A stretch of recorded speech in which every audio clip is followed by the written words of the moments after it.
Is Ray Bitcoin Dalio, a legitimate currency to hold in that environment? That's an interesting and not easily answered question. Uh, there's a medium of exchange and a storehold of wealth, and most importantly, the storehold of wealth. So Bitcoin is perceived by many as a money. It is limited in its supply, and it has certain transaction benefits. Very easily, all around the world, you can transact in it, and so it has those elements. I doubt that any central bank will take it on as a reserve currency because everybody can understand and watch, governments can, who is doing what transactions on it, governments can. So there's no privacy to it. And there is a question of whether the code can be broken or things can be done to make it, let's say, less effective, including, government controls of it. So I can't say exactly how effective it is as a money, but it's being perceived by many as an alternative money. My own approach is in my share of my portfolio, I have gold and I have some Bitcoin, but not much. what do you think? Is the billionaire investor seeing Bitcoin something more than just a hedge? I don't think so. What do you mean by that? I think that's exactly what he thinks it is. It's an interesting alternative money that might be worth something someday. I don't think he cares about the alternative money thing. I think he cares about the asymmetric trade. It sounded like that was. And what do you think when he says I have some Bitcoin? No, I mean he's been talking about having owned Bitcoin for a few years now. How would you categorize that? 5%? Who knows? 10%? He seems to downplay it there. Let's say he even started. If he started at 1%, he's got 10% now.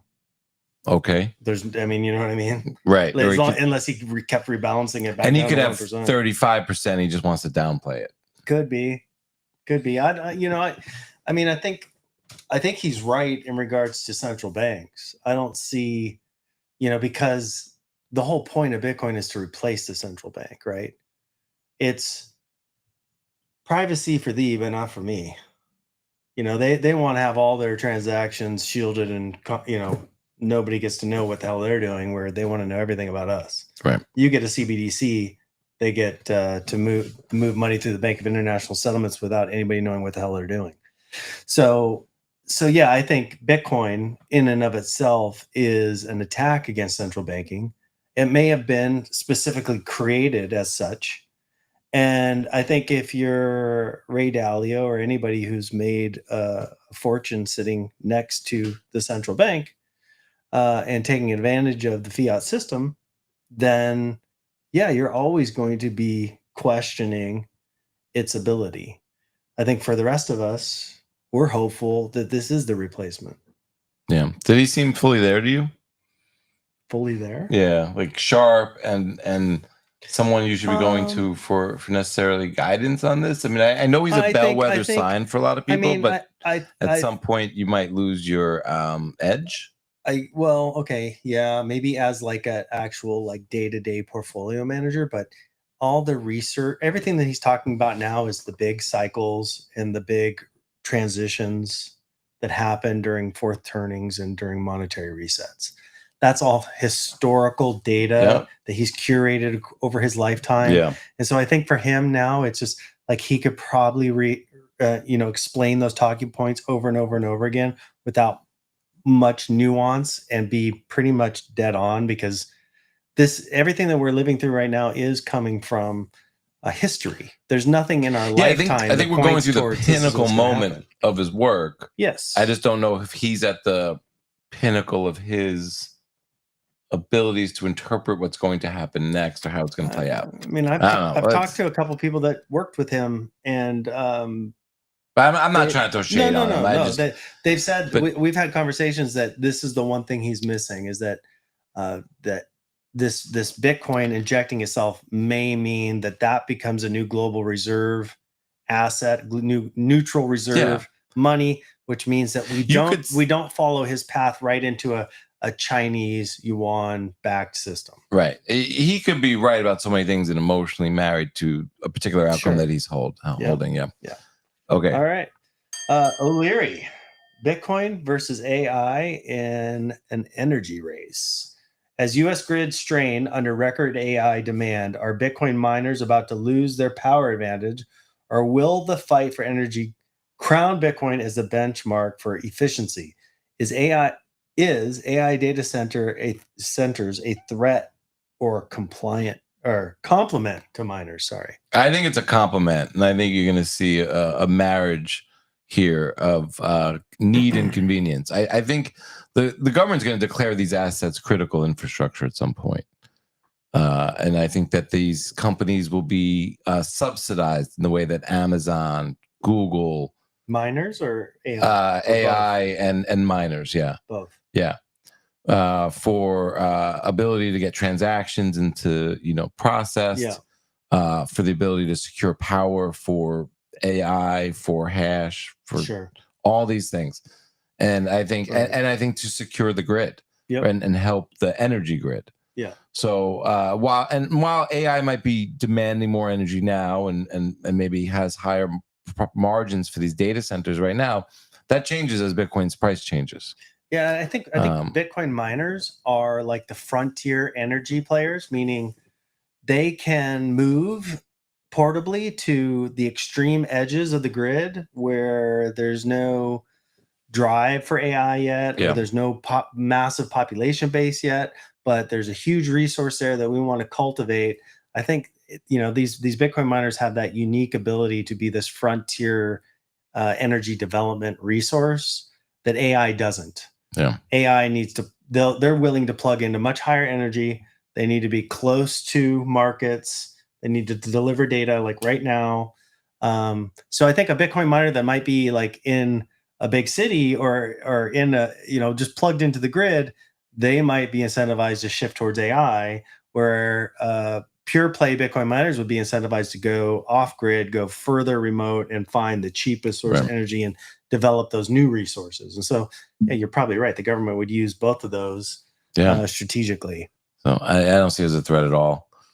Ebbs and flows of the market. All right, let's go on to the next one. Yeah, well, I think the end game is we accumulate $1 trillion worth of Bitcoin, and then we grow it 20, 30, Bitcoin appreciates 21% a year in 21 years. And then we grow that capital by issuing more credit. So we're growing faster than 21%. So the end game is get to $1 trillion of collateral growing 30% a year, be issuing $100 billion of credit a year, growing 20, 30% a year. And that credit is yielding 200, 300, 400 basis points more than all of the real estate backed credit, the corporate backed credit, the fiat backed credit, or any other type of credit instrument in the world, right? And it's done by some combination of Bitcoin treasury companies working in concert with each other, right? The Bitcoin network becomes a multi-$100 trillion network. So do you anticipate in that sort of future strategy being in a position where you might extend Bitcoin credit to institutions, distressed institutions or sovereigns at some point in the future? Yeah, well, when we sell credit, we don't buy it, okay? So when you say extend credit, we won't be making a loan to them. We will be offering them our credit instrument. So if you're a nation state and you want 10% yield, you'll buy our credit instead of buying something that yields 3%, right? We will sell the credit, create the credit, right? And I think our view is we want to create, not 10 billion, but 100 billion and then $1 trillion. And then trillions of dollars worth of credit backed by digital capital. What did you make of that? And I think the question here is, you know, as Saylor reveals, the Bitcoin Treasury endgame is. Do you think, you know, individuals can kind of get the ideals or the qualities and traits from Bitcoin? Can companies sort of do that? Can companies be sovereign and use censorship resistant money and sort of the properties of Bitcoin besides sort of price exposure? I mean, part of me says yes, part of me says no, because it depends upon the nation state and how much that sort of battle between the old system and this new system that Saylor is describing heats up. Because what he's describing is Bitcoin as pristine collateral that allows you to rebuild the financial system on a whole new collateral base that's equity driven, that's not debt driven, right? That's not treasury debt. It's not government debt. And that reorg of the traditional financial system sounds great to people like us. It's incredibly threatening to others that are fully embedded in that traditional space, because, you know, which is why I think he gets so much shrapnel, right? Because what he's talking about doing, you would, as an investor, as a sovereign investor or an individual investor, look across the credit he'll be selling and say, that's the best yield I could get. And I trust the collateral that underpins it. So, you know, early 12 months, 24 months ago, he would get shrapnel over. He won't say that Bitcoin is money that's trying to replace the dollar. Where is he now in that arc? I think he's in the same place, because I think his model is the bridge, or that window of time, which could be, in my mind, 20, 30 years of time where Bitcoin coexists with the dollar. I'm not one of these guys that says we go to a Bitcoin standard, Bitcoin only in the next 5 years. He's refining the Bitcoin, turning the 30% CAGR into yield at a lower rate for the credit market. But that's going after the money market, which is huge, and the bond market, which is huge. So there is some ruffling of the feathers there. It's not the Bitcoin is money part of it, but it's going after Wall Street. Yes. You know. But he's paving the way. Right now you're seeing BlackRock is going to do essentially a yielding Bitcoin ETF, which will probably look a lot like his money market competitor, right? His Stretch or Stripe. I didn't know if that was going to compete with Stretch, or if that was going to compete with something more like MSTY and sort of the yield max funds. Maybe the way they're generating the yield might be like that, but I think it's going to be a lot more. I don't imagine that and everyone's going to be selling yield in the next 18 months from crypto. I don't think the BlackRock ETF yielding ETF is going to function like MSTY. I could be wrong. Yeah, I don't know what they're doing to generate the yield, if they're going to function like with a Bitcoin as an asset collateralized, like strategy using for Stretch, or if it's going to be like MSTY and these other yield max. I guess we'll find out. But I think it's interesting that, you know, we've talked about this a bunch, right? If you war gamed out the American debt crisis back before 2008, because you're Pentagon Department. You could be wargaming in the 60s and 70s. Right. Yeah, I mean, you could war game this out from the view of history and from the trajectory of debt, and say, okay, we're going to get to this point where the U.S. the debt is unstoppable, and we're going to need to recapitalize the system somehow, right? And so you have people floating this idea like, oh, we'll just do a platinum coin, right? Oh, we'll just reprice gold. We'll do all these things, right? But doing all that is also sort of like easy to track. Like China's buying all the gold up front, Russia's buying gold. So you reprice gold, you just make all your competitors wealthy. Yeah, too. They can't reprice gold. Right. So if you developed something called Bitcoin, and you floated it out to a bunch of tinfoil hat libertarian psychopaths. I'm with you here that this is that drove the price up, and then you go, wow, and tinkered on the code. You guys are so smart. Open source the code, hacked it away at it. And then some president gets on stage in Nashville and goes, "Thank you, we got it from here." Yeah, and they rolled out the red carpet as wide as they can for all of it. And then what Saylor is telling you is, I'm recapitalizing the traditional financial system on Bitcoin, and I'm going to show you how to do it. Right, and that's that public-private partnership. To me, it seems like that's exactly what's going on. Okay, so does the United States government take a stake in strategy the way they did in Intel? No, I don't think they need to. They don't need to. If Bitcoin can come in and recapitalize the entire system. But they could always subsidize, finance, and lend money to a strategy, which they gives it an infinite bid in the marketplace. They could subsidize the miners. The defense industry is not about what we need to defend ourselves. Think about it this way, right? Infinite bid from we're investing capital in Intel because we want the chips. Right.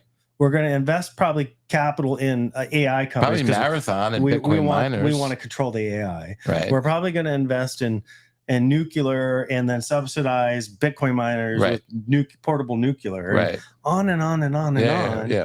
Right. We're gonna have a sovereign wealth fund. Right. And so then if you think about Bitcoin, this guy Signal Pigeon on X is great. I don't know. You gotta follow the guy, but it's like he's seeing it as like he thinks they're running the price up on gold. They're going to crash the price of gold, move to Bitcoin. But the key is that they control everything around the Bitcoin, not the Bitcoin itself, but the on-ramps, the custody, the hash rate, the mempool in terms of mining power and everything. And so it's then they can use the facade of Bitcoin the way the facade of oil or gold has sort of given credibility to the balance sheet of America. Mm-hmm.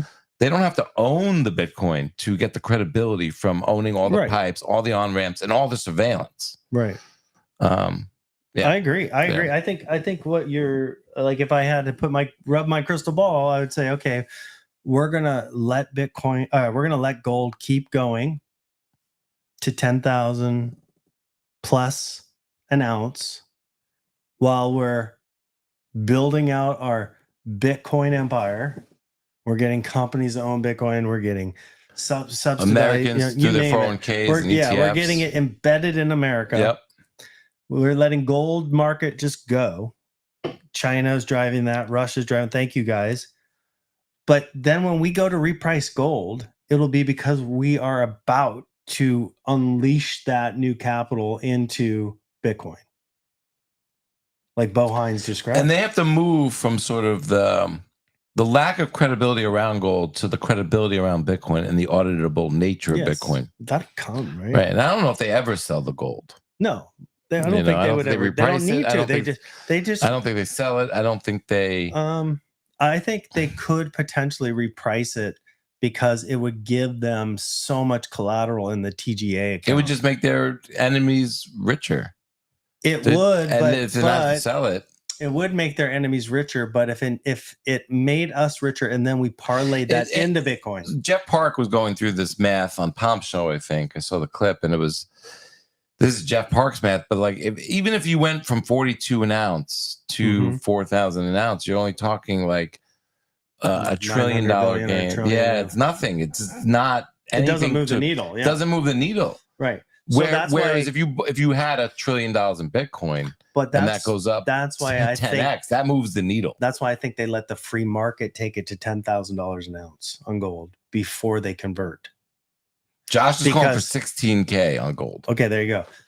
So they don't want to reprice the gold on their balance sheet at 10,000 an ounce when it's priced at 4,000.